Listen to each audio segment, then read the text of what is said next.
हाय मैं मर ही जाऊं जो तुझको ना पाऊं बात।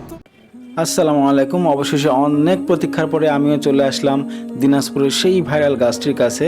তো দেখা যাক এই গাছটিতে কি এমন রয়েছে যার জন্য মানুষের এত এখানে আসার হুড়োহুড়ি, এত আগ্রহ। তো চলেন দেখতে থাকি কি এমন অদ্ভুত জিনিস রয়েছে, অদ্ভুত মায়া রয়েছে এই গাছের।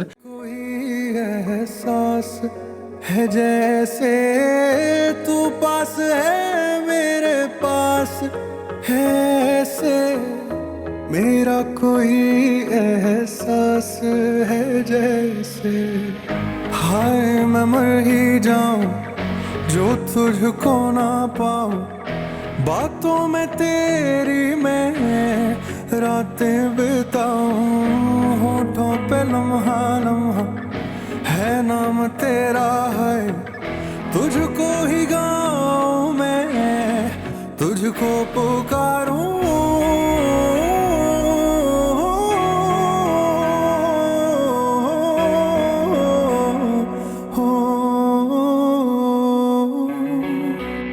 सैयारा तू तो बदला नहीं है मौसम जरा सा रूठा हुआ है सैयारा तू तो बदला नहीं है मौसम जरा सा रूठा हुआ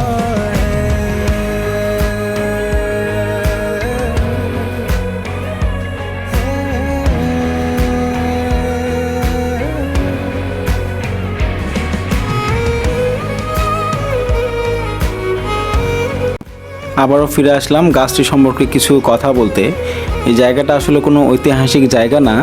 এই গাছটা আজকে থেকে প্রায় 11 বছর আগে স্থানীয় একজন ব্যক্তি গাছটা লাগিয়েছিল। তারপরে গাছটা ধীরে ধীরে বড় হইতে হইতে এটা লতাপাতা ছড়ায় এখন বড় একটা গাছে পরিণত হয়েছে। তো এই গাছে আসলে কোনো কারিশমা নাই। এই গাছে একটা ফল পাওয়া যায় প্রায় 1 হাত লম্বা বা তারও বেশি লম্বা একটা ফল হয় এই গাছটাতে, যে ফলটা তরকারিতে দিয়ে অনেকে রান্না করে খায় এবং শুনেছি মশলার মতো কাজ হয়, অনেক সুস্বাদু হয় তরকারিটা, যার জন্য এই গাছটা লাগিয়েছিল সেই ব্যক্তি। স্থানীয় একজন ভাই বলল এই জায়গাটাকে তারা আগে এতটাও গুরুত্ব দেয় নাই, এখানে আগে গরু ছাগল হাঁস মুরগি ঘুরে বেড়াইতো। সেই জায়গাটা সেই গাছটা এখন দেখার জন্য অনেক দূর দূরান্ত থেকে অনেক মানুষজন আসতেছে। তো যাই হোক, অনেক কথা বলে ফেললাম, এখন একটু বলি যারা এখানে আসতে চান কিভাবে আসবেন। এখানে আসতে হলে প্রথমেই আপনাকে আসতে হবে বিরামপুর উপজেলা, দিনাজপুর জেলা। তো বিরামপুর থেকে সোজা আপনাকে আসতে হবে ক্যাটরা বাজার। এই ক্যাটরা বাজার থেকে 5-6 মিনিট লাগে এই জায়গাটাতে আসতে। অনেক কষ্টে আমি এখানে আসছি কারণ রাস্তাটা লাস্টের দিকে অনেক বেশি খারাপ। তো বৃষ্টির দিনে এখানে কেউ আসবেন না, সবার কাছে অনুরোধ, আসলেই পেরেশানি ভোগ করতে হবে। তারপরেও চোখের সৌন্দর্য বাড়াতে চাইলে অবশ্যই আসতে পারেন। সবাইকে ধন্যবাদ। আসসালামু আলাইকুম।